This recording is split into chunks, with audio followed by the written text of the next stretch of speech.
Добрый вечер, уважаемые телезрители, дорогие друзья. Итак, 10 числа предстоят выборы депутатов Народного собрания парламента Республики Абхазия.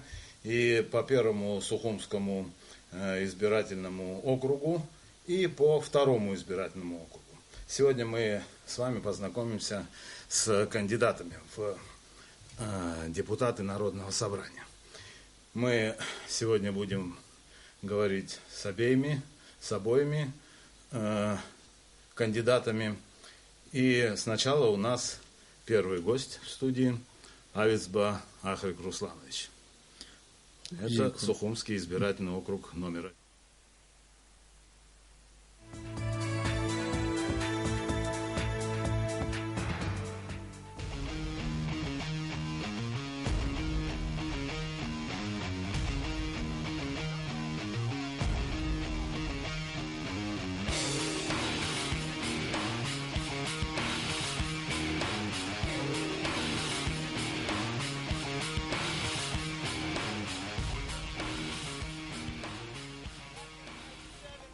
Ахра Авицба, будучи еще молодым человеком, активно участвовал в политической жизни Абхазии. И сегодня он достойно представляет наш народ, сражаясь героически на земле Донбасса. Мы можем отплатить его тем, что придем 10 декабря на участки и отдадим ему свои голоса, и мы будем иметь в парламенте страны молодого, перспективного, патриотичного человека. Ахра олицетворяет, наверное, то мужество и ту настойчивость, с которой необходимо добиваться своей независимости, то мужество, с которым, наверное, необходимо отстаивать историю своей земли и историю, наверное, которую мы не имеем права забывать, потому что нам действительно есть чем гордиться, нам есть о чем помнить, и нам есть то, что мы обязаны передать нашим потомкам.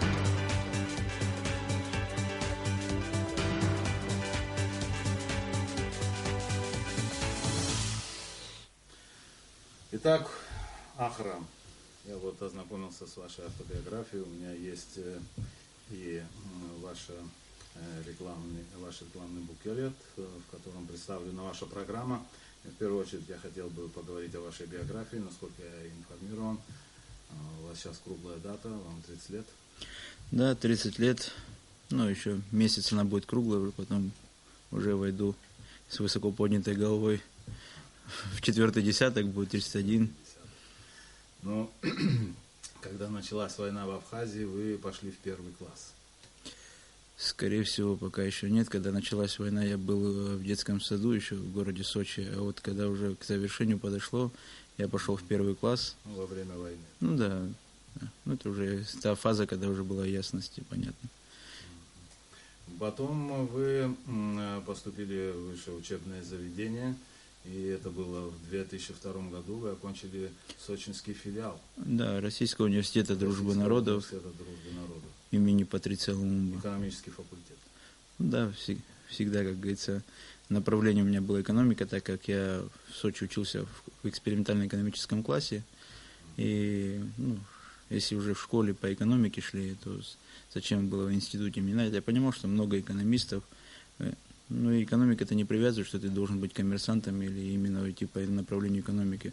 Это просто общие здесь знания, которые тебе будут необходимы. И я продолжил и в институте это направление. Вот в вашей биографии также говорится еще о том, что после того, как вы окончили филиал РУДН, вы создали такое объединение Абаза в Сочи. Мы начали им раньше заниматься по одной причине, что когда мы уже стали более зрелыми, более понимали юридическую сторону происходящего в городе, для себя мы знали, что абхазов много, а вот юридически и правильно нас представлено нигде.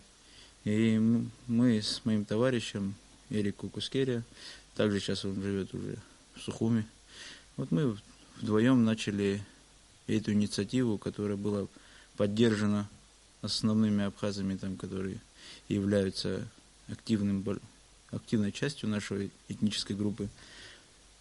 Мы начали раньше, просто 2006 год это та дата, когда юридически мы получили статус, потому что нам где-то больше полгода заняло подготовка, регистрация. Тем более на тот год такой тяжеловатый был для регистрации вообще общественных организаций. Ну, мы своего добились, зарегистрировались. Чем занимался вообще Абазалов, в смысле, какие успехи были достигнуты в этом смысле? Что вы смогли сделать этим объединением? Мы вначале заявили о том, что мы существуем, мы есть. У нас программа была направлена так кулуарно между нашими земляками сказано, чтобы мы отстоять точку, что мы являемся коренным населением, а не гостями, пришедшими на эту землю. Но так как мы были молодыми и энергичными, на наши плечи легла задача, наверное, всего Совета национальных объединений города Сочи, куда входило более 43 объединений. Нам пришлось быть тем двигателем перед Олимпиадой, тем более 2007 год, когда оно все началось, это муссирование, мы попали в самое такое пекло. И занимались в основном молодежными направлениями, дружбой народов, создали молодежное объединение единства, на основе чего мы начали проводить, начальный этап у нас был, это межэтнический футбольный турнир. Там 16 диаспор. Да, 16 диаспор представляли свои команды, такой мини-чемпионат мира в масштабах города Сочи. И накал страстей, все как положено, все присутствовало. После мы уже пошли отстаивать точку зрения именно города, интересы города, потому что какие бы этническими принадлежностями мы не относились бы, в первую очередь мы были жителями этого города, и его благо распространялось на всех. Там были разные инциденты, касаемые, когда хотели за вокзальный район города Сочи, там мемориал бойцам Красной Армии, и раньше это было кладбище, из него потом превратили его в мемориал, могилы оттуда никуда не вывезли. И вот на этих костях люди хотели построить высотное здание перед Олимпиадой, так как каждый метр земли города Сочи стоил очень дорого. И вот мы были теми инициаторами, которые не позволили это сделать, и мы гордо сегодня скажем, что сегодня до сих пор не стоит там ни одного высотного здания, которое планировалось. Нам приходилось разные ресурсы включать, даже тех бабушек-пенсионерок, это очень такое движимая сила, которая может и паровоз остановить. С 2014 года вы доброволец-ополченец ДНР и инициатор создания бригады, интербригады, кстати говоря, «Пятнашка». Вот просто интересно, как вы туда попали и почему «Пятнашка»? Попал я туда, наверное, по одной причине, что я видел для себя болезненную тему. Я в жизни жалею не часто, а можно сказать, жалел всего лишь один раз, что возрастом не удался, когда была война у нас на земле, и я возрастом всего лишь 6 лет мне было, не смог защищать интересы своего народа и своей земли. Вот в жизни только об этом сожалел. И когда началась история Украины, нынешняя имеется военная в виду, да, я, проводя аналогию, рассказы наших отцов, старших братьев, которые поучаствовали, я для себя видел схожий характер. Анализировал, думал, смотрел. Меня возмущало то, что мы никак не реагируем. И поэтому, долго не думая, когда уже улеглось у нас после майских событий, всем сказал, что поехал в Сочи. Своим сочинским сказал, что я здесь до сих пор.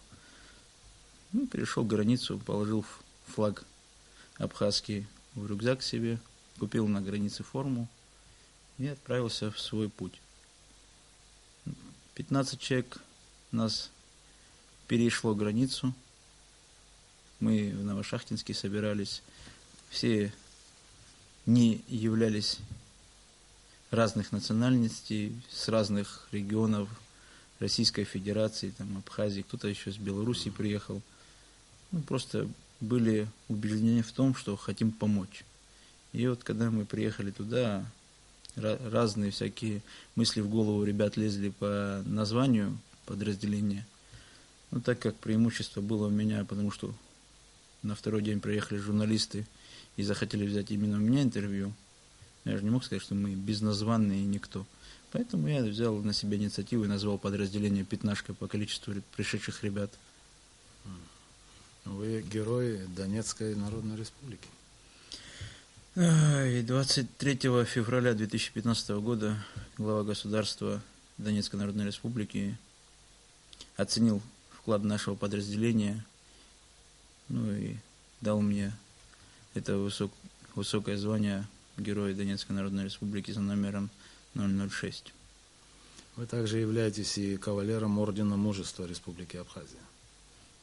И такое тоже есть. Это более мне теплая награда, и она была одна из самых первых. Отечество оценило ваше мужество. А теперь еще очень важная строка в вашей биографии. Это то, что вы, конечно, женаты, и что самое интересное, воспитываете уже 4 сыновей. Уже 5. Уже 5? В прошлую субботу я уже... Отец 5 детей. Я почему так задержался с тем появлением на районе и со своей агитацией по одной причине, что надо было все-таки сына с роддома выписать и привезти домой, поэтому чутка был занят. Демографическую ситуацию вы улучшили, ваши дети здесь? Демографическую ситуацию лучше у детей. Для нас или это все-таки в России они находятся? Где бы они ни находились, они находятся с фамилией Авицба, пока они находятся на Украине, потому что еще сюда до конца не перевез всех. Ну, если так коротко говорить, есть семейные причины, которые секретов не имеют. Сейчас моя бабушка находится на лечении в Донецке, и я думаю, лучше моей супруги и моей матери никто за ней не присмотрит там. Поэтому пока она там лечится, они там. И разрываться пока придется, так как история с моим подразделением не закрыта. Но я для себя понимаю, что на первом плане Родина. Вам, наверное, этот банальный вопрос все задавали, когда вы успевали и как вы справляетесь с воспитанием 4 детей вот при всех тех обстоятельствах, которые мы сейчас перечислили. В этом мне помогают только их матеря, по одной причине, что в жизни мне везет с женщинами, и каждая из них достойна, и они с меня ту ношу именно следить за здоровьем, благополучием ребенка. Они это делают, а воспитывать, пока самому старшему 8 лет, и поэтому таких особых глаз на него не надо, пока материнских хватает. Вот пока матери справляются, я занимаюсь чуть-чуть другим делом, а потом придется уже полностью отдаться детям. Но это мы с вами поговорили об вашей автобиографии. Теперь перейдем вот к основной теме нашего разговора. Вы знаете, я вот первый вопрос вам хотел бы сразу задать. Вас не смущает то обстоятельство, что вы избираетесь всего сейчас на 3 месяца и идете в парламент, вот на очень короткий срок? Не смущает по одной причине, что я для себя понимаю, что такое власть, законодательный орган, и для себя понимаю, что такое нехватка депутатов, например, на данный момент, когда наша страна сейчас чуть-чуть стоит в неудобном положении, и чтобы 2 голоса в парламенте отсутствовало, неправильно. И поэтому я знаю, что наш товарищ пошел по одному округу, мы выставились в другом, для одной причины, что именно в трудный период все должны быть на местах. Работа вообще-то в парламенте, и не только это, вот эти 3 месяца, конечно, вы, наверное, и дальше будете баллотироваться. Я по сложившейся обстановке вижу, что прилив молодой крови в парламент необходим, и именно сторонней той крови, которые не относятся к противоборствующим сторонам, которые себя считают абхазами и себя считают такими же патриотами Родины, но не претендуют ни на какие там высокие места, что надо разбавить парламент. Поэтому есть еще ряд молодых ребят, которых в Абхазии любят, которые абхазцы всегда ставят в пример. Я их тоже агитирую. После их согласия, если они согласятся, вы их и так в списках увидите. Есть такой момент, наш лозунг «Пора возвращаться домой». А вот тогда в связи с этим как раз тоже вопрос такой. Как часто вы находитесь здесь, в Абхазии, и как часто вы планируете в дальнейшем находиться здесь, в республике, на родине? Был у меня такой период, я родился, вырос в городе Сочи, учился там.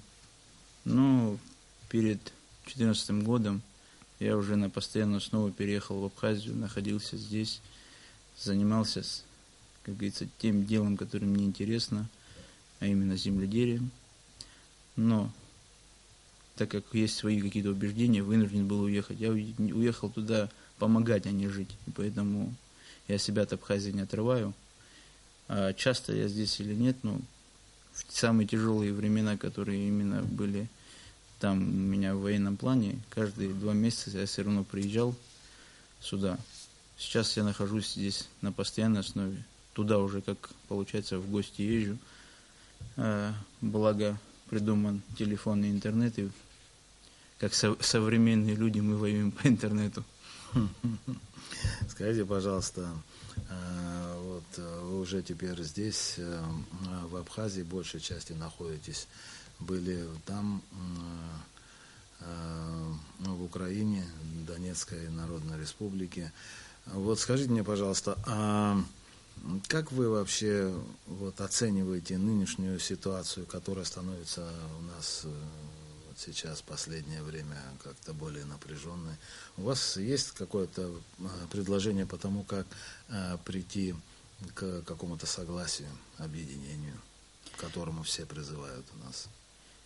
Я для себя, знаете, как ситуацию вижу со стороны, потому что не сижу во власти и не нахожусь в оппозиции, которые там что-то требуют. Для себя я лично пока понять не могу, кроме того, что уйди. Но, значит, есть на какие-то основания, на что одни ссылаются и другие. Но для себя я вижу одно. В первую очередь мы все абхазцы, и абхазцы никогда не решали свои проблемы силой, кроме того, что когда стояли перед угрозой уничтожения или еще что-то. Между собой они всегда решали вопрос разговором. И поэтому я для себя понимаю, что обе стороны должны сесть и приходить к какому-то общему знаменателю, который полезен не только одним или другим, а полезен народу, потому что все бьют в грудь и говорят, что за народ, и идут за народ. Я хочу это увидеть, и я уверен, что это произойдет по одной причине, что и там находятся люди, которые знают, что такое кровь и защита Родины. И с другой стороны, единственное, пока они бодаются, кто больше, наверное, патриот, но это чисто как спортивный момент. Но когда будет точка кипения, здравый ум, я думаю, у них победит, и поэтому не сядут за стол переговоров. Я даже уверен, что не договорятся, что не будет того обострения, которое все опасаются, по одной причине, что они, обе стороны борются за свой народ, и они не допустят, чтобы свой народ как-то повести не в ту сторону. И мы для себя видим, что мы должны, если чуть-чуть они друг друга не слышат, быть тем мостом, который мысли будет не слухами и сплетнями, а который пригласит их за стол и будет уже как модератор говорить, где эмоции, а где правда. Вы знаете, ваш округ вообще-то по-моему, он вообще-то является чемпионом, знаете, по частоте перевыборов. И поэтому это несколько тоже, грубо говоря, поднадоело избирателям. А у вас есть сомнения в том, что избиратели придут в необходимом количестве на избирательный участок? Знаете, как когда принималось решение мной туда идти, я для себя понимал, что это, наверное, самый сложный округ на данный момент по республике Абхазия. И для себя я знал, что надо именно там выдвинуться. И все недовольство людей я прекрасно понимаю, что в течение года у них 4 раза выборы проводились, перевыборы, городское и то. Но выборы – это, наверное, торжество демократии, которое все-таки, когда говоришь о демократии, это именно надо вспоминать, что есть всегда выбор. На то и проводятся эти выборы. Это гражданский долг прийти, проголосовать. У нас нету монархии, которая будет тебе просто ставленников ставить. Мы выбираем. мы зачастую в разговорах слышим, что надо глав городов, тех выбирать. А как вы хотите тогда, если не хотите ходить на выборы? Мы для себя должны осознавать, что мы этот выбор делаем. Да, тяжело, да, надоело, но что может надоесть? 5 минут уделить своего личного времени и прийти. И поэтому я посчитал нужным в самый сложный округ выдвинуться и посмотреть кредит доверия населению к новым лицам. И я даже, знаете, как были бы другие округи, где-то выборы проходили бы еще свободными, я бы все равно пришел туда, потому что я хочу, где сложно, чтобы там есть объективность. Хотя мне мои же однофамильцы говорили, иди там, где нас много, там, да. Я говорю, ну, нас везде много, но это неправильно. Для себя понимаю, что какой-то багаж знакомств, знаний, опыта, может, не политического, но вот обобщенно к этому относящегося, потому что в Донецкой Народной Республике мы тоже занимались не только войной, мы занимались разными общественными делами, и для себя понимаю, что вот, скорее всего, я там пригожусь. Поэтому это чисто проверка меня и проверка населения, какой кредит доверия к новым лицам. Поэтому вот я решил туда. Понятно. Вы знаете, вот у меня в руках вот тут ваша программа, и здесь, в частности, говорится, ну, по разным пунктам, есть ваши предложения, предположения того, как нужно тот или иной проблемный участок осваивать, что говорится. Вот один из них, вы как человек военный, я просто вам тоже хочу познакомиться с вашим мнением, и для нас это очень тоже актуально. В своей программе вы пишете: считаю, назрела необходимость принятия закона Республики Абхазия об оружии, который должен урегулировать правоотношения, возникающие при обороте гражданского, служебного, а также боевого, ручного, стрелкового и холодного оружия на территории республики. Как вы себе это представляете? Каким образом все это должно прийти? Ну, эта мысль возникла, наверное... Закон работал у нас. Эта мысль возникла, наверное, в первую очередь, когда я с друзьями, с товарищами, которые приехали ко мне в гости, пошли, сели, и я им демонстрировал нашу кухню, изобилие нашей кухни. Заиграла лезгинка, и наши ребята красиво, достойно ее станцевали. Но меня смутил один момент, что чересчур показушно, и как-то у него из брюк выглядывал, как говорится, пистолет. И я для себя понимал, что у нас культура оружия, она издревле всегда была. Абхазы всегда были при оружии.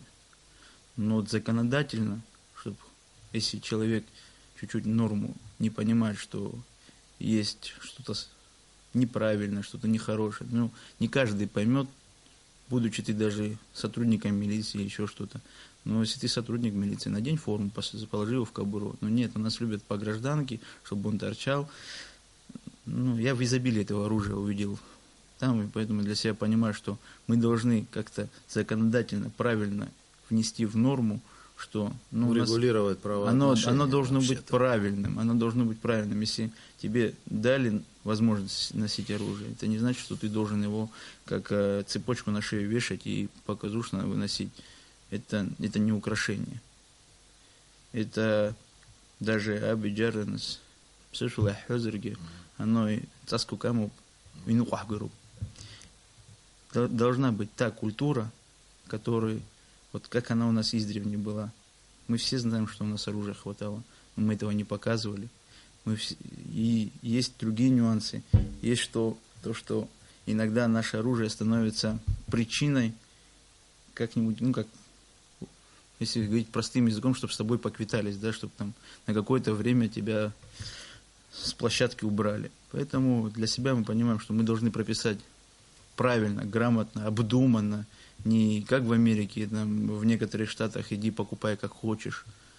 Мы должны понять, есть ли в этом необходимость, чтобы было так легко доступно. Нету. Все оценить. Сейчас это моя мысль, мое желание, но, откровенно говоря, мы же можем зайти в тупик, потому что надо все копнуть, все изучить, чтобы мы для себя понимали, какие законы уже приняты по поводу, не касаемо прямо оружия. Там же есть военнослужащие, милиция, ношение. Да. Вот чтобы вот это понять, это в рабочее время, потому что у нас, мы для себя знаем, сотрудники милиции зачастую сами находили пистолеты, потом ставили их на учет и с ними выходили на работу. Сейчас-то уже получше времена, но так начиналось. Вообще сама проблема, конечно, она очень сложная. Знаете, на первый взгляд это может показаться очень таким простым делом, когда нужно зарегистрировать тоже оружие и все. Но ведь если регистрировать, возникают вопросы к непосредственно хозяину оружия. Понимаете, кому-то разрешено, кому-то нет, у кого-то есть какие-то там медицинские отклонения и так далее. Всякое может происходить. Это первое. Ну и вообще там масса вопросов возникает. Но один из таких пугающих наше население вопросов, это вопрос, возможна ли постановка в законодательстве таким образом, что оружие будет изыматься. Ну, я для себя понимаю, что в первую очередь его не надо было так раздавать, чтобы не было потом протестных. Ну, я думаю, больше оружия раздали после войны, чем во время войны. Во время войны, это понятно, есть батальоны резервистов, но это СКС и автоматы, они редко стреляют. Стреляют обычно короткие пистолеты. В ход идут ножи. И поэтому здесь надо прописывать четко и для себя понимать, что батальон резервистов, ну, себе, я не видел тех людей, которые позволяют себе с СКСом за плечами зайти там в кафе, посидеть, попить, погулять, отдохнуть, и потом на эмоциях начать им крутить, вертеть. Нет.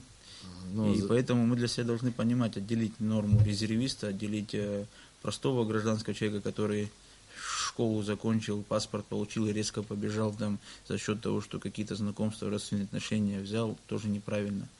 Мы должны для себя понимать, что мы еще должны проверить, есть ли у нас достаточно специалистов, которые будут отдавать оценку человеку, разрешено ему иметь оружие или не разрешено.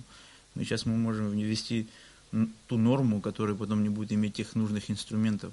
Да. Для себя понимаю, что оружия много и у лишних людей.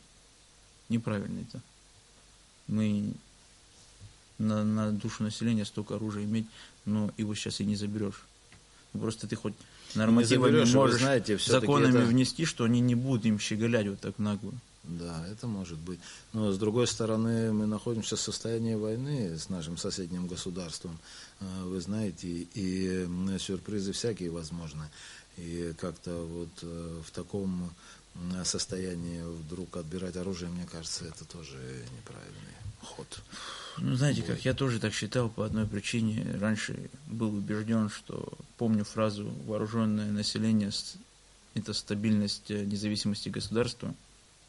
На сегодняшний день, смотря статистику, сколько наших ребят, и как назло самых золотых, уходит по глупости какой-то.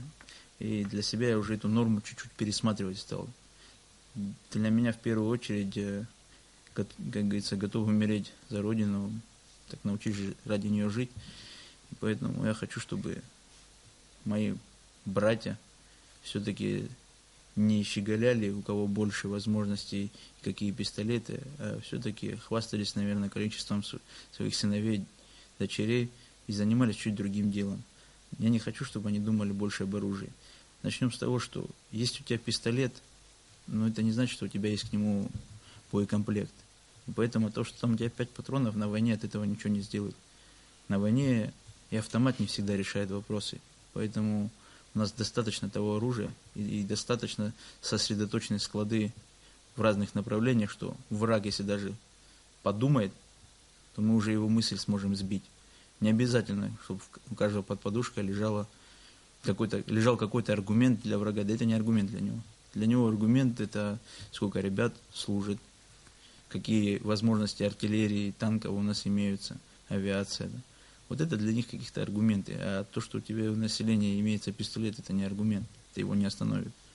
Ну, вы написали, что нужно урегулировать правоотношения, возникающие при обороте оружия, и это, конечно, правильно. Все-таки все должно находиться под контролем для того, чтобы сохранить общественное спокойствие. Кстати говоря, вот об общественном спокойствии вы в своей программе пишете, что безопасность и общественное спокойствие должны быть повседневной нормой жизни. Для этого вместе с вами буду добиваться эффективной работы правоохранительных органов. Вы как оцениваете работу правоохранительных органов? И что значит эффективная работы правоохранительных органов? Раскройте скобочки. Ну, начнем с элементарных моментов. Я оцениваю их работу на 3 с плюсом. По одной причине, что я знаю, что они проводят задержания. Они проводят свою работу. Но итоги этих работ не видны по одной причине, что есть звонок друга всегда. Кто-то чей-то родственник, кого-то какие-то.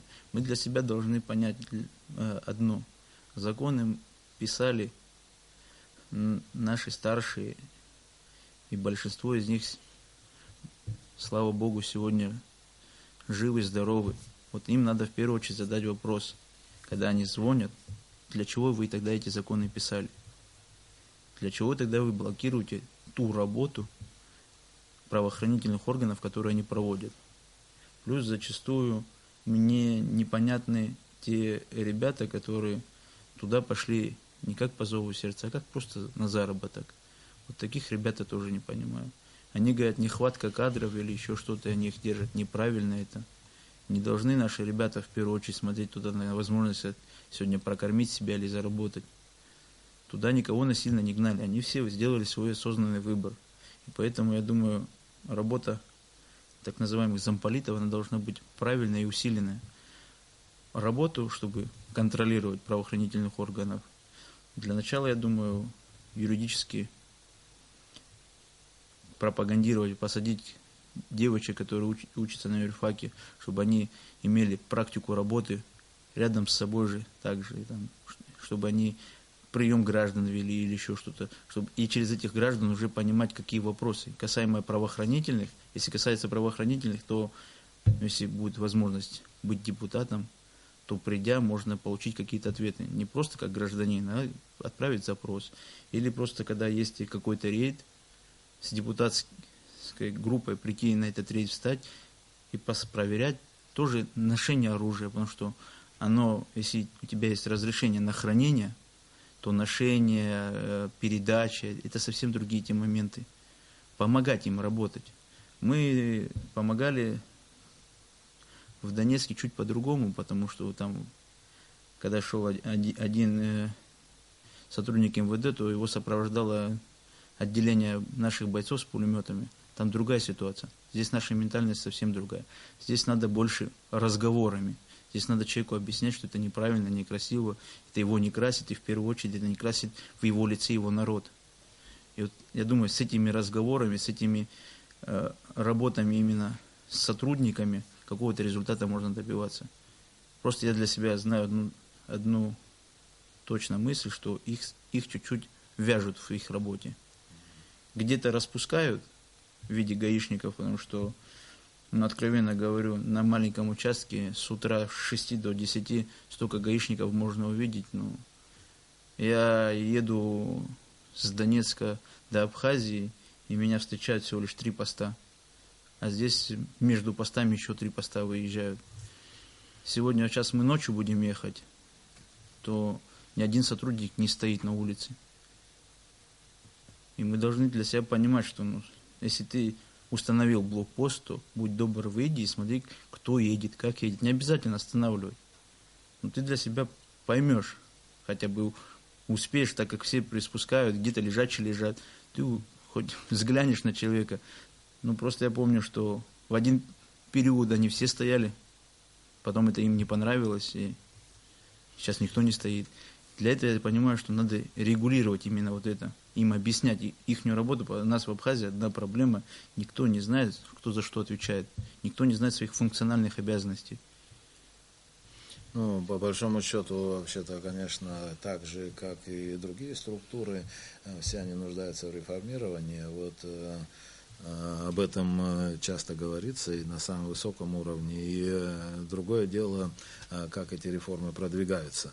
Вот для того, чтобы они как-то продвигались, нужны люди энергичные и способные убеждать, продвигать проекты, проекты законов, я имею в виду, в парламенте.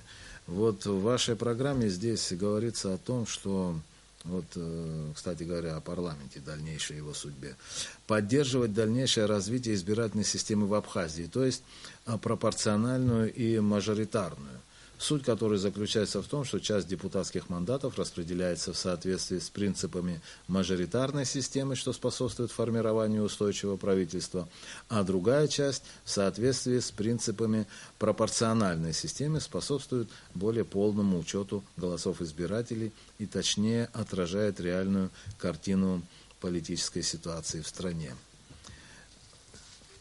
Вот вообще, как вы считаете, та система, которая сейчас существует у нас, она должна действительно быть изменена и перейти вот к такой смешанной системе? Ну, для себя мы понимаем, что сегодня люди приходят в парламент, да, хороший человек, уважаемый человек, но у него нету политического направления. Когда человек приходит от какой-то партии, у партии есть свой курс. И он будет его придерживаться и держаться его, если в парламенте будет какой-то типа партийного строя. Да, там где есть все равно индивидуально избираемые, есть партийно избираемые. Есть перераспределение, потому что мы для себя понимаем, сегодня вся власть зациклена на президенте, и поэтому все проблемы, что все лезут и дерутся за один стул. Это неправильно. И народ тоже уже для себя не видит другой ветви власти. Они знают, что вот есть президент, и если даже он в этой проблеме не виноват, они будут его винить.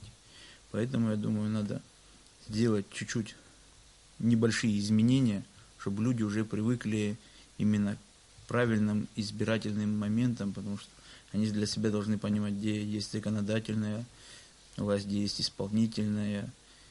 Вот надо это не просто зазывать людей на выборы и обещаниями. Они для себя должны понимать, что человек, который идет в законодательную власть, он не может быть сантехником.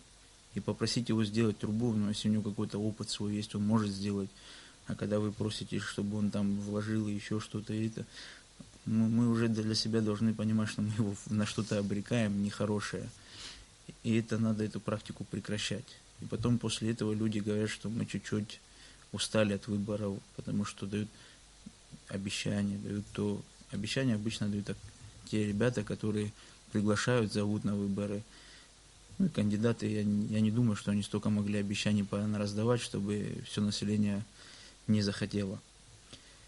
Если касаемо парламента, мы для себя понимаем, что всегда в парламенте есть разные мнения по одной причине, что каждый мыслит индивидуально. Он не рос как партийный. В советское время там же все равно они начинали чуть ли не со школы, там, комсомольцы, пионеры, они тихо-тихо росли в этом направлении. В нашей жизни актив собирается, уговаривает кандидата, он становится, идет депутатом, он отстаивает интересы своего избирательного округа, но интересы страны он тоже считает, с одной стороны, правильными, с другой, но за счет того, что они все не в одном русле мыслят, какие-то реформы, и это все делать тяжело. И приходится одной стороне, там, которые сторонники власти, там, сторонники оппозиции, они начинают этих одиночек перетягивать разными обещаниями, разными то. И это чуть-чуть губит и тормозит развитие и принятие каких-то тех законов, которые бы нам были полезны.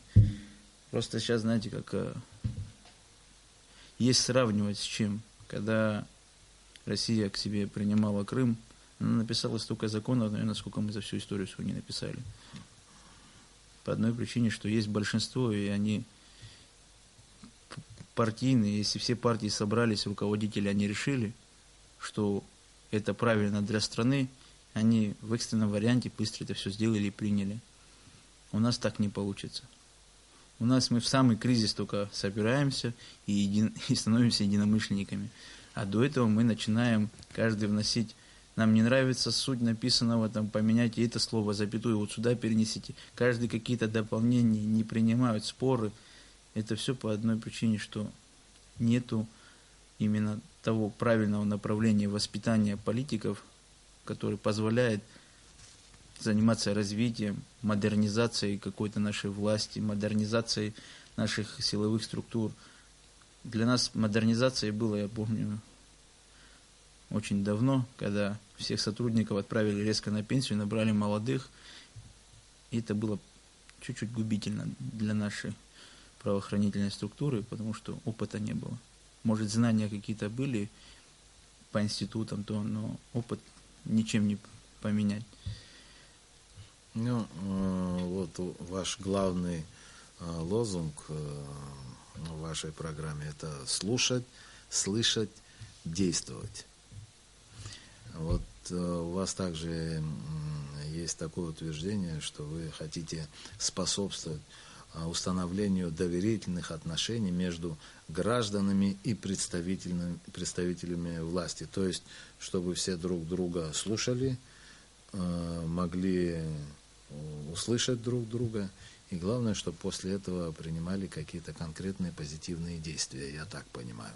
С другой стороны, я хотел у вас спросить, способствовать установлению доверительных отношений между гражданами и представителями власти. Как вы себе это представляете? Это что вы имеете в виду? Я это представляю себе в том образе, что мой номер телефона 991 24 31.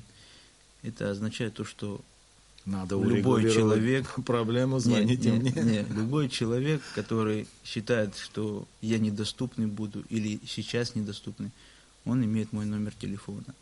С властью то же самое. Я думаю, что они должны в открытую это сделать. Конечно, не президентам раздавать свой телефон, чтобы потом ему звонили или еще что-то. Просто должна быть доступность. Доступность открыть приемные, открыть какие-то часы, чтобы человек знал, куда он может прийти, именно к тебе обратиться. Я сегодня доступен по одной причине, что на новом районе мой брат, моя сестра заканчивали школу, я живу там через железную дорогу, да, уже не к району, а к сухрайону отношусь. Да. Но с другой стороны, я доступен, я там, как говорится, мои все родственники, моя семья, дом открытый. И доступность власти – это после того, как есть твой актив, ты им уже объяснишь, что входит в твои полномочия, чтобы они доносили это до людей, чтобы люди для себя понимали, по каким вопросам они могут к тебе идти.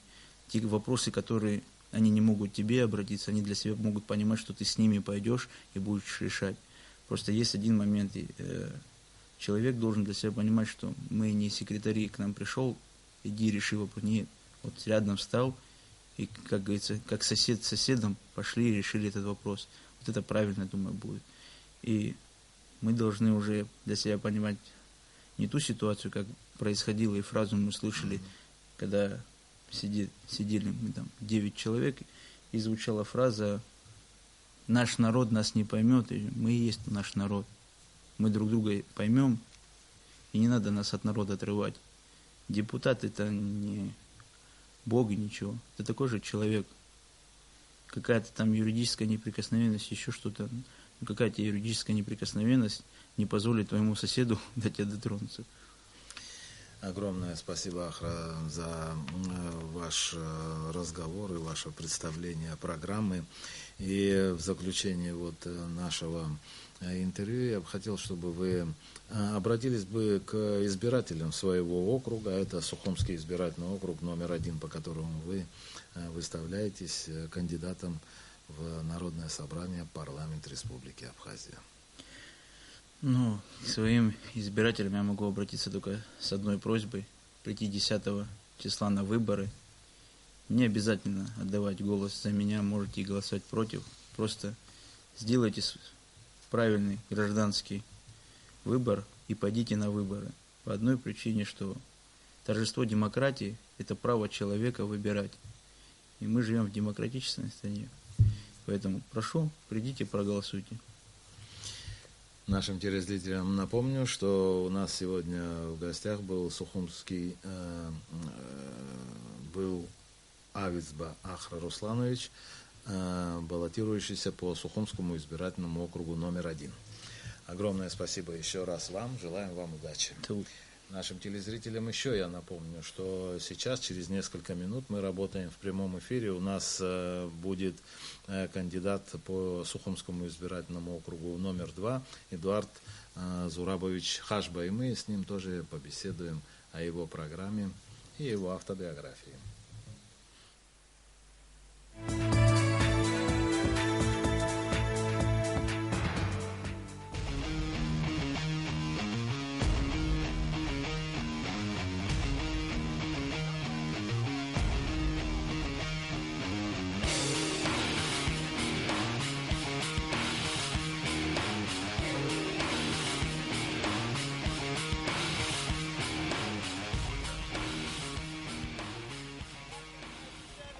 Ахра Авицба, будучи еще молодым человеком, активно участвовал в политической жизни Абхазии.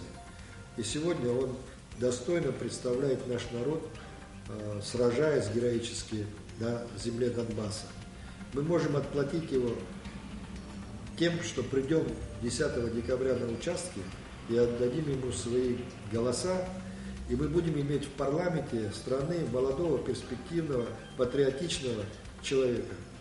Ахра олицетворяет, наверное, то мужество и ту настойчивость, с которой необходимо добиваться своей независимости, то мужество, с которым, наверное, необходимо отстаивать историю своей земли и историю, наверное, которую мы не имеем права забывать, потому что нам действительно есть чем гордиться, нам есть о чем помнить, и нам есть то, что мы обязаны передать нашим потомкам.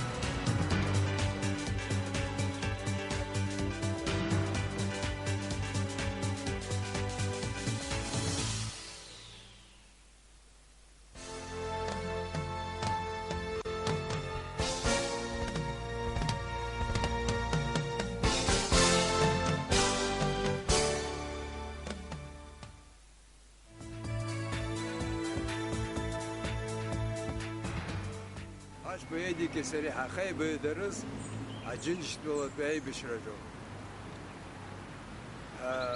يرى وبسقنا يجيك شو بسيخطو يشكونا يبدي بقولنا دي بشون زجريها يارلو كارت سادس قلا شوت مرت بيجولرا وبسقنا هرا أي حبرز لا هدر تزالا حسيت أزهرنا مينا كوخطة حقشي وبرا داري وغنا أي تخسر قليت يرتشناش كنت حتشتخيت وباسقني خاير بشيت يديك زرابيشكن يغنا أقوم شرقيتيت وباس خمتي وبريزاها ميدالجي ياتشوب أقوم شر زميدال Ҳаҭыр зықәҵатәу исыԥхьаӡо иахьатәи аамҭа азыҳәан ашколаҿы аус зуа ахацәа даара имаҷуп. Ашколаҿы дааины ахәыҷқәа рҿын аус зуп ҳәа дааины акрыла зхып ҳәа данааи сгәы иаанагоит ари ҳаҭыр зықәҵатәу усуп ҳәа. Я баллотируюсь от самого большого многонационального и многострадального округа нашей страны. Я считаю, что такой большой округ даже на несколько месяцев не может оставаться без своего представителя в высшем законодательном органе страны. Поэтому я призываю вас, жители моего округа, мои соседи, придите и исполните свой гражданский долг 10 декабря.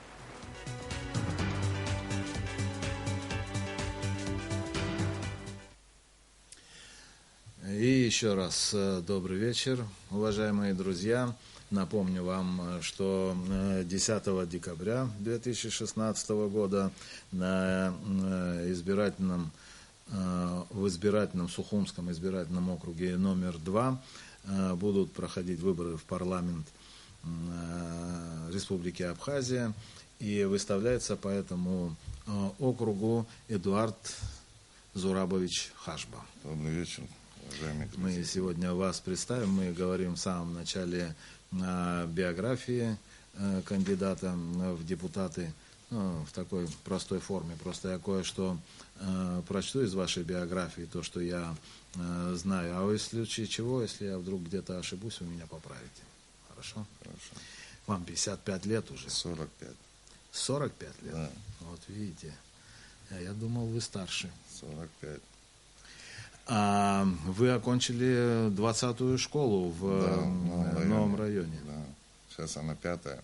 Сейчас она 5-я Да, школа. была 20-й. Для меня остается 20-й школа. 20-я школа. Мы все помним 20-ю школу. Она тогда была одной из новых школ, таких вновь построенных. можно так сказать, Весь да. новый район гордится своим прошлым в этой школе. Теперь она 5-я. 5-я школа. Скажите, пожалуйста, вы потом поступили на историко-юридический факультет Абхазского государственного университета, да. А почему такой выбор? Ну, это Историко-юридический. Он таким был тогда, так назывался, и делился на две подгруппы. Специализировались по истории и по юриспруденции. Так он назывался. Сейчас это исторический факультет. Но выбор мой не случайный. Во-первых, у меня мама историк с 42-летним стажем педагогической деятельности. И сам я с детства как-то любил историю. И, как вы знаете, из биографии моей, сейчас я тоже начал преподавать историю в 15-й средней школе в Новом районе. Хотя прошло уже 25 лет практически после окончания университета, но все-таки от судьбы не уйдешь, как говорится. И я вот сейчас преподаю в данное время историю в 15-й средней школе, занимаюсь своим любимым делом. Вам пришлось прервать обучение в университете, началась война. Да. И я вот нашим телезрителям скажу, что Эдуард Хижба, ветеран войны, воевал в группе «Ветерок» и получил медаль за отвагу. Эта медаль была вручена за событие, эпизод мартовского наступления. Да. Вы знаете, вся война вообще трагедия. Даже если бы погиб, скажем, один человек на этой войне. Но тогда для нашей страны это было одним из самых трагических эпизодов. Мы понесли огромные потери. Да, и вот вам удалось в то время выжить. И ветерок надежды как-то помог вам в этом деле. Да. Почему ветерок? А вы знаете, как в основном в нашей группе были жители нового района города Сухум. Там, где ветерок? И ветерок — это всем известное такое место. Кафе. Сейчас до сих пор всегда говорим: в автобусах, маршрутках, на ветерке остановите, мы там сойдем. Все это знают. И вот поэтому такое название было дано нашей группе. Там были люди старше нас, и молодых было очень много, моих ровесников, сверстников. И, к сожалению, вот в этом мартовском наступлении мне пришлось своими глазами увидеть гибель очень многих моих друзей. Это было серьезным испытанием для всех. Сколько у вас человек было в группе там? 50-52 человека было. Мы понесли большие потери. В конце наступления, уже на вторые сутки при отходе, даже не хватало нам людей, чтобы понести раненых, потому что их было больше, чем тех, кто мог бы им помочь. Но все-таки ни одного раненого мы там не оставили. Всех перенесли на наш берег. Но, к сожалению, погибших мы взять не смогли, кроме одного парня, Эдик Шанава. Он похоронен в парке Славы. Его взял его дядя, просто он сказал, что я понесу его один. Поэтому мы с этим согласились. А там погибли наш командир Тариел Тапагуа, геройски погиб. Он был тоже сыном Тимур Тапагуа. Вот он не смогли мы взять его тело, потому что и Тимур, потери и мы, многочисленные да, были тогда, мы вынуждены были взять раненых.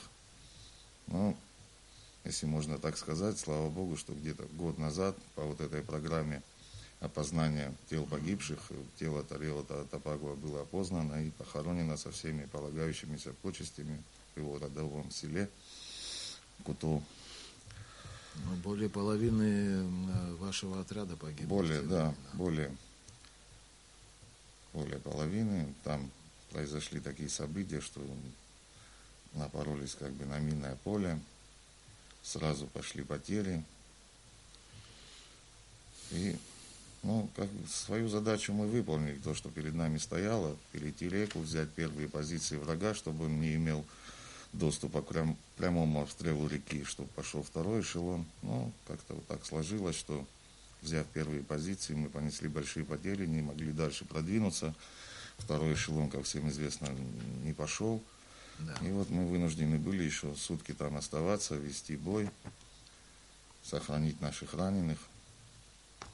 Это был, действительно очень сложный, самая трагичная, по-моему, дата в истории этой войны. 222 человека, по официальным данным, погибло в мартовском наступлении. Да. Для нас это колоссальные потери. Мы помним все, конечно, Царствие Небесное, всем ушедшим. Все героически себя повели. Дай Бог здоровья тем, кто жив, и вечная слава и память тем, кто погиб. Вы продолжили учебу после того, как закончилась война, но почему-то потом попали в охрану президента Владислава Ардзинба. Как бы, знаете, не почему-то. Во-первых, это личность, это президент, к которому мы с уважением всегда относились и относимся до сих пор. Там работали многие мои друзья. И вот как-то пришло такое решение. Я там проработал пару лет со своими товарищами. Как бы исполнил свой долг по отношению к главе государства и общему государству. Ваш путь, он такой все время, все время на страже чего-то, понимаете, и в дальнейшем вы потом служили в гуманитарной организации по разминированию, которая называется из огня до полымя. В марте на мины напоролись, а потом сам пошел их искать. Так сложилось. Судьба, я ни о чем не жалею. Проработал там 8-9 лет в прекрасном коллективе с хорошими людьми, которые исполняли свою работу даже в мирное время. Мы и там несли потери. Несколько человек подрывались на минах. Слава Богу, так обошлось без погибших, но теряли руки, ноги, глаза. Тяжелый труд, конечно, но тоже это пришлось пройти. Как бы без сожаления абсолютно. Я понял. Скажите мне, пожалуйста, после того, как вы завершили свою работу в Hello Trust, ваш путь продолжился уже на преподавательской деятельности. Вы стали преподавателем истории в 15-й средней школе. А почему вы выбрали, почему вы наконец-то решили вернуться в свою профессию? Во-первых, можно сказать, что это осознанный выбор. Я долго к этому шел, все как-то не получалось. Приходит иногда такая пора, такое время, когда ты уже делаешь этот выбор, совершаешь его и возвращаешься как бы к своим истокам, к чему ты вообще шел, на что ты учился. То есть вы все-таки считаете это ваше призвание? Да, история, да. Вот сейчас мало, вы знаете, И детей очень люблю. Я хочу привить им любовь к истории, потому что, зная свою историю, ты никогда не предашь свою страну. Ты всегда будешь патриотом, зная ее историю, зная великих людей, которые ее вершили. Огромная проблема сейчас у нас стоит по привлечению преподавателей в сельские местности. Преподавателей, да. Но эта же проблема, наверное, стоит и в городе тоже так же. Вы знаете, мне почему-то казалось, может быть, я не прав, вы меня поправите, но потом об образовании тоже поговорим. Но мне почему-то казалось, что неохотно идут люди на эту должность, и особенно мужчины. Вы знаете, когда в 15-й средней школе нас всего 3 мужчин-преподавателей, я не знаю, с чем это связано, но то, что вы заметили, Валерий, в плане того, что в сельские школы неохотно идут, все это связано, как говорится, с проблемами материального характера, доступности. Потому что многие люди, живущие в городе, сейчас поехать в сельскую школу преподавать. Надо какие-то условия создавать для этих людей, какие-то льготы им выделять, чтобы они это свое стремление, или как как там думал я тоже об этом, раньше было распределение после каждого вуза и в Советском Союзе. Да, обязательное распределение. Ты должен был 2 года отработать где-то. Как в армию. Ты мог закончить политехнический институт в Пензе, а потом тебя могли отправить в Воркуту на 2 года там, и без этого никак. Вот, может быть, такую систему вот здесь вот сделать, не в плане того, чтобы насильно людей отправлять, насильно преподавать человека заставлять нельзя. Это то же самое, что купить диплом врача и пойти начать лечить людей. Это тоже должно быть желание. Но если человек выбрал эту профессию, закончил педагогический институт, конечно, он выбрал, значит, профессию педагога, надо как-то ему в этом помочь. Какие-то льготы, как-то стимулировать. Тоже распределение плюс льготы. Раз мы начали говорить по этому поводу, вот вы работник сферы образования, и мне кажется, что вот эта тема, она для вас сейчас, конечно, наиболее актуальна, хотя вот здесь программа есть, и мы по программе тоже по некоторым пунктам говорим. Но вот вы в своей программе говорите об улучшении качества образования. И в частности говорите, что нужно привести объекты образовательных учреждений на уровень современных стандартов. Какие стандарты вы имеете стандарты, в виду? Я имею в виду современные стандарты. Как должна выглядеть современная школа? Во-первых, ее внешний сейчас вид. Как Нет, выглядит? у нас Я далеко не современные стандарты. Я сейчас на доске мелом не хочу. пишем. На доске мелом это в лучшем случае. На доске мелом, да, пишем, конечно. Учителя стараются. Все это люди на самом деле фанатично преданы своей профессии. Я в этом убедился, придя в школу. Там нет людей, которые пришли что-то заработать. Они просто избрали свой путь. Они фанатично этому верят и стараются привить детям что-то хорошее. Но для того, чтобы это было на более высоком, качественном уровне, нужно создать определенные условия.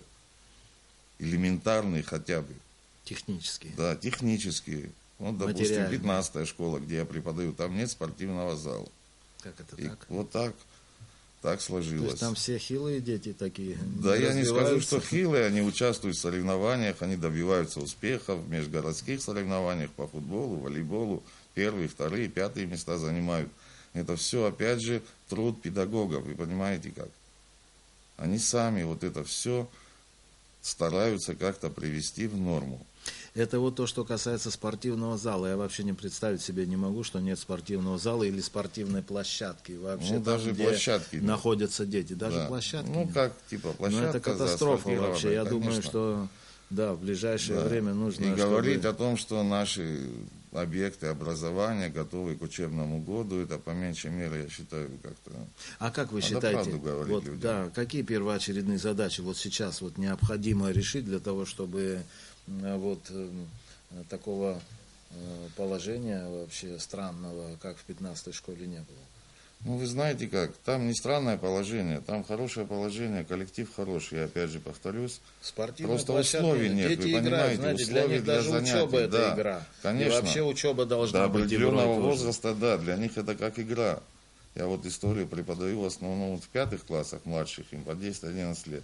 Для них, это все как сказка, древний Они мир, растут, развиваются, Египет, им площадки Шумер, нужно, им нужно спортом, они конечно. активны, им надо побегать.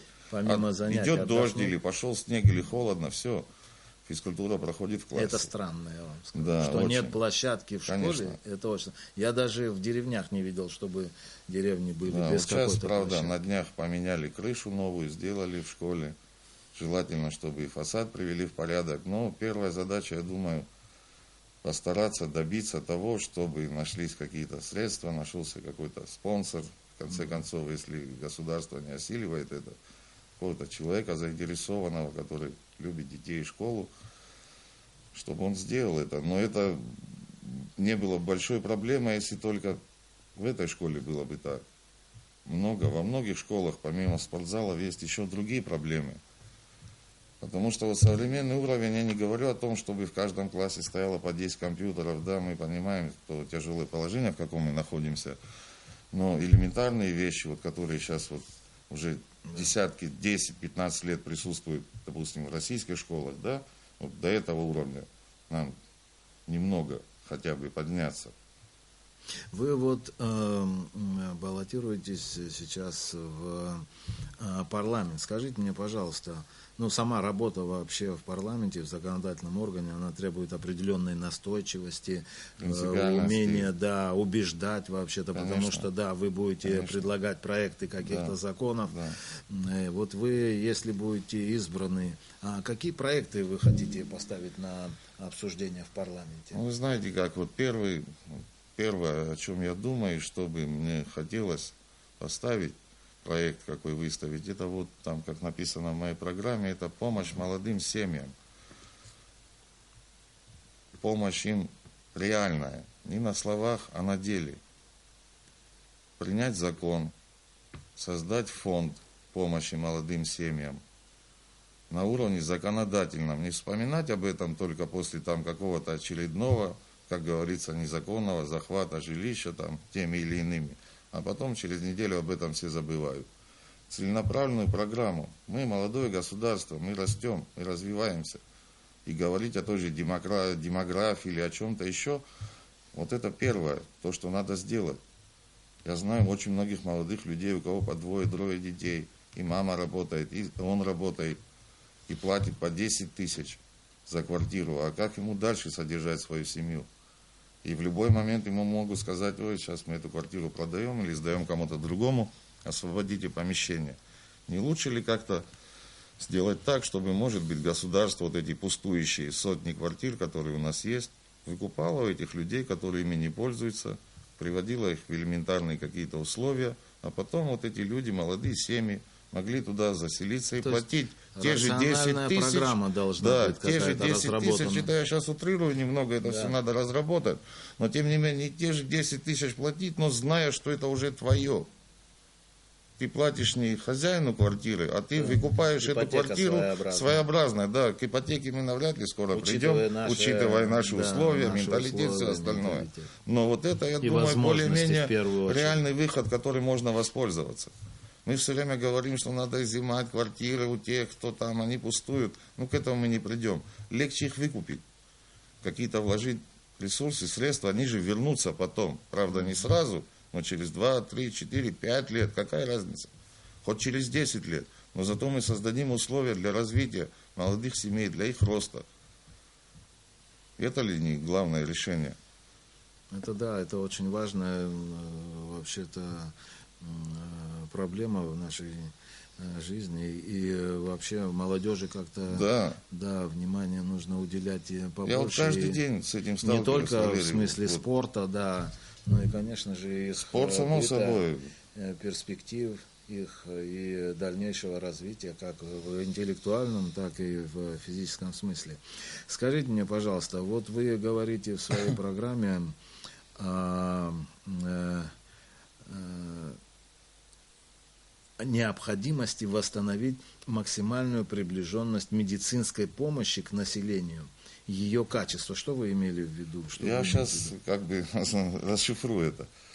Я приведу в пример, допустим, вот мое родовое село, откуда я родом, Покващ. Там до войны, я помню, был фельдшерско-акушерский пункт. И не только пункт, там еще была и больница, небольшая, на 10 коек. Но такое было практически в каждом селе. А сейчас человек, не знаю, что-то вот у него заболело, да, конечно. Приближенностью медицинской Или, помощи. допустим, возьмем тот же новый район, Кинопрокат, старый поселок. Одна станция скорой помощи с одной машиной. Вот как вы себе представляете, только 7,5 тысяч избирателей по моему округу. Это избиратели тех, кому старше 18 лет. Плюс еще те, кому младше. И одна станция скорой помощи может решить эту проблему. Сложно. Вот это я имею в виду, приближенность, чтобы люди, находясь в селе, из-за каждой болячки не вынуждены были ехать в город, там, не знаю, в Сухум, в Очимчиру или в Ткварчал. А на месте можно что решить, что исправить, как помочь. Я вот это вот имею в виду. Вот это что вот вы подразумевали под восстановлением качества? Качества максимального, да. Ну, сами можете вы судить, наверное. Я не хочу судить о медиках, мне приходилось здесь попадать в больницу, нормальные там работают врачи, хорошие, оказывали помощь. Я не могу, как говорится, грешить в их сторону, но улучшение качества, улучшить это надо. Обязательно. С этим надо как-то, не то чтобы бороться, сейчас с медициной бороться нельзя, но вот, как там было замечено в моей программе, улучшить качество, улучшить отношения тех же врачей, молодых специалистов привлекать, давать им возможность работать, вывозить их на различные конгрессы, симпозиумы, как это делается, на курсы повышения квалификации. Каждые полгода обычно в нормальных, развитых странах выезжают врачи, повышают квалификацию, получают литературу новую, из которой они черпают эти знания. У нас время стремительно сейчас развивается, особенно медицина. Поэтому как-то вот это я имею в виду, не качество самих врачей. Они делают свою работу, но качество, как бы вам сказать, повышать их уровень профессиональный, доступность, да. Сейчас он даже кто-то выезжает, если, да, на повышение квалификации, Валерий, он все оплачивает сам. А если у человека, у врача нет возможности, значит, он не выехал. А у кого есть, да, он выезжает, он старается развиваться, хочет как-то лучше лечить людей. Это вообще, наверное, общая такая проблема. Проблема потому что не если только... ты хочешь развиваться, тут, знаете, как говорится в пословице, спасение утопающих, дело рук. Но это не тот случай, да. Это они должны спасать нас, людей, а надо их как-то повышать их уровень, помогать им в этом, как-то оплачивать эти их поездки, повышение квалификации, хотя бы частично, хотя бы не всем, там, не знаю, выборочно. Когда идет разговор о здоровье общества, тут надо не скупиться, не конечно. скупиться, но с другой абсолютно. стороны, вы совершенно правы, нужно как-то реформировать, наверное, все-таки нашу медицину, тема, что сейчас и происходит. Сколько, вот видите, было недавно там разные конфликты, неприятности, то там в роддоме, то еще где-то. Это уже как бы звоночек, вы понимаете, что не то, что звоночек, это звонок серьезный уже. Может быть, как в театре или в кино, третий, может, уже звонок. Уже надо что-то менять кардинально, что-то предпринимать. В этом смысле, да, конечно говоря, конечно, тут нужны и необходимые очень такие конкретные действия, как, в общем-то, во многом у нас. Да, и не только в медицине, в обеспечении конечно, безопасности, в обеспечении здравоохранения, в обеспечении образования, о том, о чем вы говорили. Многое нуждается в какой-то корректировке. Реформирование, можно сказать, смело можно говорить. Но реформирование, знаете, когда говорят про реформирование, мне все время слышатся какие-то такие, знаете, грандиозные планы и действия, которые планируются, потом... Да, вот корректировка, знаете, вот давайте скорректируемся, как-то в соотношении реформировать не будет, скорректируем. Учтем наши реалии. Ну, конечно, из этого исходим. Я же не говорю, что у нас прям столько много средств, а мы ничего не делаем. Все понятно, почему так происходит. Но надо как-то это менять. Скажите мне, пожалуйста, вот, конечно, очень важно наши внешнеполитические взаимоотношения с государствами и с нашим главным стратегическим партнером. Да, вы вот говорите о том в своей программе, что нужно продолжать укрепление стратегического взаимовыгодного сотрудничества с Российской Федерацией. Ключевое слово взаимовыгодно. Вот видите, как я удачно его подчеркнул. Да, я тоже так писал, что кто-то подчеркнул. Что вы имели в виду? Я имею в виду, что взаимовыгодно, оно само слово за себя говорит, Валерий. Да, вообще оно, знаете, когда идет какое-то сотрудничество, если идет вещь о сотрудничестве, естественно, идет разговор о взаимовыгодном сотрудничестве, потому что никто никогда не пойдет на какие-то учитывая ту помощь, которую оказывает. Другое дело, что вы вкладываете в это понятие взаимовыгодного. Да, я вкладываю вот именно то, что как-то все должно быть сбалансировано, Валерий, знаете как? А вот давайте прямо я вас спрошу, вы не считаете, что в некотором смысле наше сотрудничество такое вот ущемлено? Ущемлено, в смысле наши интересы ущемлены в этом сотрудничестве? Да. Нет, мы же подразумеваем что-то. Да, я так не считаю. Я так не считаю. Другое дело, что надо как-то вести эту политику так, чтобы и мы об этом не задумывались и не считали так, чтобы это было видно, наглядно, не надо было подчеркивать. Ну, дело в том, более как-то открыто это все изложить, чтобы люди поняли, что мы не то, что там раздаем, отдаем в аренду там под базы. Это все наша безопасность, это все касается непосредственно нас. Мы в данный момент можем жить спокойно, потому что у нас такой стратегический союзник и партнер, который обеспечивает нашу безопасность. Вы видите, что же в мире происходит. Кругом война. Здесь до Сирии по прямой 800 километров, если так говорить. А Абхазия всегда была лакомым куском. Я как историк, и все мы это знаем. Всегда все хотели. Но в лице России мы видим не того человека, который хочет полакомиться этим куском, а хочет нам помочь. Мы исторически связаны. Сотни лет. И на протяжении этих сотен тысяч лет, несмотря на то, что кого здесь только не было, начиная с греков, Римской империи, Византии, турок, персов, мы смогли сохранить и свою идентичность, и свой язык, и свои обычаи, и свои традиции. И я думаю, так и будет и дальше. И я уверен, что в России нет никаких целей там как-то нас ущемить, прижать. Есть братские отношения, есть союзные отношения, которые надо поддерживать и развивать именно на взаимовыгодной основе.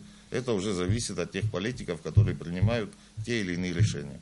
Есть свои интересы у всех. Конечно, все, так и должно быть. Да, продвигают свои интересы. Даже другое дело, что профессионалы должны, конечно, заниматься тем, чтобы соблюдать вот этот вот баланс интересов, и чтобы не было какого-то перекоса в одну или другую сторону. Да, и чтобы даже сомнений у обывателей, у нас, у людей не возникало, что вот мы что-то в ущерб себе делаем. Да. Я думаю, такого нет. В этом смысле, знаете, как должно быть все открыто. Иногда бывали у нас такие времена, когда многие вещи и договора происходили без... Так есть вот военная тайна, остальное все должно быть открыто. Да, все должно быть открыто. Для того, чтобы народ знал, в каком направлении, куда мы движемся, и какие у нас взаимоотношения, что там нужно регулировать. И все будет ясно, просто и понятно, и не будет никаких инсинуаций на ту или иную тему. Вот, с другой стороны, огромное количество договоров подписано, но все-таки, когда вы говорите о укреплении стратегического взаимовыгодного сотрудничества, имеется в виду, может быть, и то, что соглашение подписано, но работают они как-то... Да, вяло. Пожалуй, работают. В этом, наверное, много причин, Валерий. Сейчас в рамках даже этой передачи мы не сможем их осветить, тем более... Мы непосредственное участие не принимали в заключении этих договоров. Всегда есть между строк. По себе мы или на себе мы это ощущаем. Вяло это все продвигается, но слава Богу, что оно движется.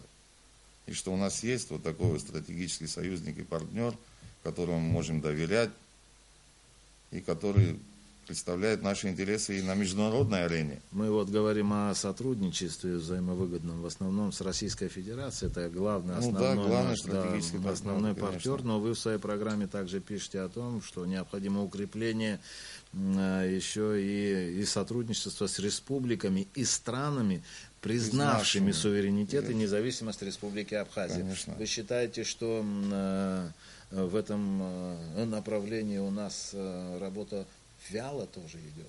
В последнее время, да.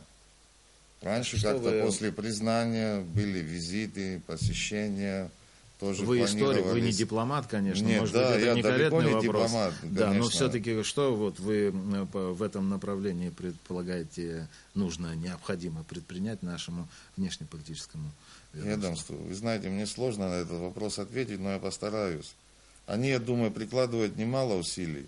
Но сейчас есть кое-какие объективные причины, почему с той же Венесуэлой, у них самих большие проблемы там в стране, вы знаете, Никарагуа, отдаленность этих стран, которые нас признали.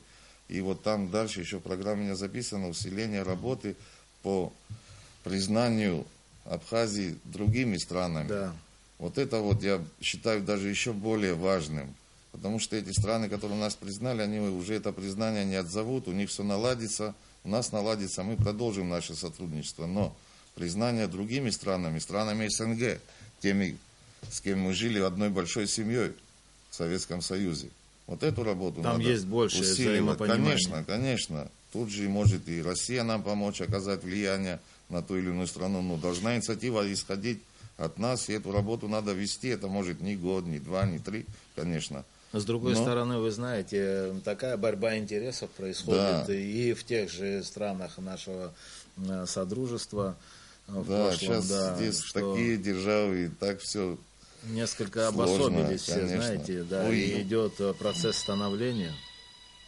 Так что ничего страшного там не произошло у вас с телефоном. Я забыл выключить, извините. Да, ничего. Вы знаете, вот вы еще и говорили о том, что это мы говорили о признании Абхазии. Естественно, да, в этом нужно действовать. Мы обо всем не сможем поговорить, у вас в программе много пунктов, но вот когда вы какой-то пункт выставляете, он у вас обозначен, и мне хочется некоторая его расшифровка. Например, укрепление братских связей с зарубежной диаспорой.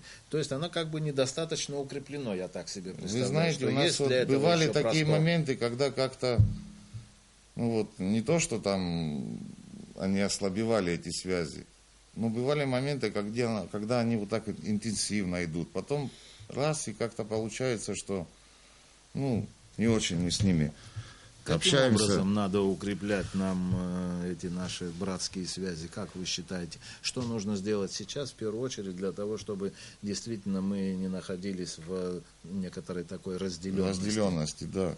Но вы знаете, сейчас в этом направлении, сейчас и до этого тоже делалось очень много. Это прежде всего культурные связи, это прежде всего память о том, как они нам помогли в трудные времена, как они встали на защиту нашей страны, сколько погибло людей. Надо это все учитывать, не забывать об этом. И наше государство об этом не забывает. Там, я, насколько знаю, и пенсии выплачиваются семьям погибших, и инвалидов, так же, как у нас, награжденных.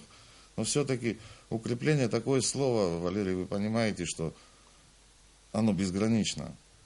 Это вот надо укреплять, укреплять и укреплять. Это братские народы, которые на протяжении столетий мы с ними связаны. Нельзя терять эти связи. Если бы они были потеряны у нас, неизвестно еще, как здесь все пошло бы во время войны. Мы тогда их не потеряли и развивали. Вы сами помните Конгресс и вот это все.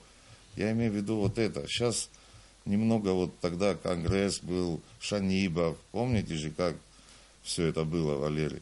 Вот я имею в виду вот эти вот духовные, культурные связи, более их расширять, поддерживать, общаться друг с другом. Вот это в этом то, что плане. касается диаспоры и наших братьев Северного Кавказа. Да, вы знаете, вот я бы еще хотел у вас спросить, тут у вас пункт есть такой, коротко он обозначен, как консолидация общества. У нас вообще-то шел разговор об общественно-политической ситуации с коллегой, вот сейчас до вас, бывшим здесь, Сахра Авицба, кандидатом тоже в парламент Республики Абхазия. Я уже как бы рекламу тут тоже делаю. По первому округу, раз уж сказал, скажу все до конца. Вот, что вы подразумеваете под консолидацией общества и как вы охарактеризуете нынешнюю общественно-политическую ситуацию? Ну, Валерий, вы сами видите, все мы живем в Абхазии. Сейчас в данное время наше общество расколото, к сожалению. И консолидация это только вот что единственный вы подразумеваете путь. В этом консолидации. Смысле, нет, не консолидация, под определением общества расколото. Это да, ну вот существует сейчас власть, оппозиция, да? Ну, нормально. Оппозиция, да, но выдвигает свои требования власть их отвергает. Надо как-то, я думаю, ну, не всегда это хорошо. Ну как, знаете, да, закон есть такой борьбы и единства противоположностей. Да, это я знаю. Но как-то надо уже... В рамках этого да, в рамках. Если главное, чтобы не вышло за рамки. Это само собой естественно. Есть чтобы власть, не осталась есть оппозиция. одна борьба противоположностей, да, потому что было все время борьба противоположностей ни к чему не приведет, я думаю. Да. Надо как-то договариваться, вести диалог.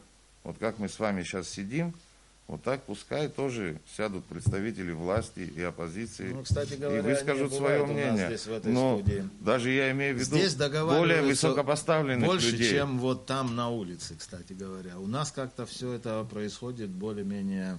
Только путем диалога можно этого достичь. Вы знаете, я вот что хочу вам, Валерий, сказать, одно такое высказывание. Величие народа зависит не от его численности, а от его умственного развития и нравственного уровня. Вот это Виктор Гюго сказал. Обоими этими критериями мы обладаем. Так что же нам мешает? Мы небольшой, немногочисленный народ, который на протяжении тысячелетий сохранил свою землю, сохранил свой язык, добился независимости. Неужели мы это все можем потерять из-за каких-то амбиций, кого бы то ни было? Надо знать свою историю. Вы считаете, что да, консолидация общества – это вот главное Это самое главное. Да, это самое главное. И единственным таким путем для того, чтобы общество пришло к какому-то согласию, это просто все противоборствующие силы должны садиться и договариваться. Но в таком случае, если они договорятся, потом как-то не получится, знаете, того, чтобы все друг друга тормошили. Да нет, я не думаю. Если договориться, почему нет? Все равно не договорятся. Ну а какой выход? Не знаю, какое-то взаимопонимание. Взаимопонимание, конечно. Вот взаимопонимание, знаете, учитывать нужно, конечно, интересы и простых людей, просто простых людей, которые не в лагере оппозиции, не, как говорится, в лагере власти. Надо учитывать интересы людей, которые просто живут. Просто живут, трудятся, работают, растят детей, которые хотят спокойствия, которые хотят жить в мире, которые воевали, проливали кровь за то, чтобы здесь было хорошо. Таких людей очень много. Надо учитывать их интересы. Я, в частности, и представляю таких людей, которых не часто показывают по телевизору, которые не обладают какими-то капиталами. Но нас очень много, и у нас есть свой интерес. Это Родина, прежде всего. Спокойствие и стабильность. Мы этого хотим. И мы хотим, чтобы нас услышали, в том числе и через меня. Я думаю, услышат. Я думаю, что услышат. Да, мы как раз вот и пригласили вас в студию, и мы не то, что пригласили, даже это наша обязанность. Спасибо, в любом случае. Кандидатов, да, и мы предоставили возможность нашим кандидатам в парламент, чтобы они высказались и представили себя в том свете, в котором им бы хотелось, чтобы они принесли как бы пользу нашему государству. Завершая вот наше с вами общение, я бы хотел, Кстати, чтобы очень приятное общение. Да, спасибо. Ну, я хотел, чтобы вы, наверное, обратились к избирателям. Да, прежде я вот тот же вопрос задам, пожалуй, все-таки. Тогда я вначале задал вопрос предыдущему кандидату, а сейчас вам здесь в конце нашей беседы. Все-таки, почему вы решились вот идти в парламент на такой короткий срок, на 3 месяца? Так, вот, я ждал этого вопроса. Наверное, вам его часто я как-то задают? был готов к нему, да, часто, и на улице, и везде, и родственники, и это все на 3 месяца. Ну как может быть несерьезно баллотироваться депутатом в высший законодательный орган страны, пускай хоть на 1 день ты будешь представлять народ в высшем законодательном органе власти? Место не должно пустовать. Ну, во-первых, я бы так не сказал. Ну да, по закону не должно. Но такой огромный округ, как наш, где 7,5 тысяч избирателей, или так же, как первый округ, где Авицба баллотируется, тоже почти столько же, как он может быть не представленным в парламенте? Да. Хоть месяц, хоть 2, хоть 3. Это серьезнейший выбор. Это очень серьезно. Конечно. И неважно на какой срок. Итак, ваше обращение к избирателям. Да, я хотел бы обратиться к жителям моего округа, к жителям кинопроката, района Универсама, Старого поселка, Нового района. Я Сухумский избирательный округ номер 2. Я вырос там, я живу среди вас, я ощущаю те же проблемы, которые и вы. Я не хочу сейчас углубляться в них, вы и так о них прекрасно знаете. Может быть, сейчас вы смотрите и думаете, а зачем ты идешь в парламент? Я отвечу на этот вопрос. Я иду для того, чтобы приложить все свои усилия, хотя бы небольшую часть этих проблем решить с вашей помощью. Поэтому прошу вас, придите 10 числа на избирательные участки, сделайте свой выбор, который вы считаете нужным, исполните свой гражданский долг. Эдуард Зурабович Хашба, избирательный, Сухумский избирательный округ номер 2. 10 декабря состоятся выборы депутатов Народного собрания парламента Республики Абхазия, поэтому сегодня вы у нас в гостях, и мы вас, я думаю, представили вот за это короткое время достаточно интересно. И Надеюсь. после нашей передачи, я думаю, количество избирателей, которые придут к урнам, будет больше. Я вам желаю удачи. Спасибо вам большое. Спасибо за эфир, за предоставленное время. Всего доброго. До свидания.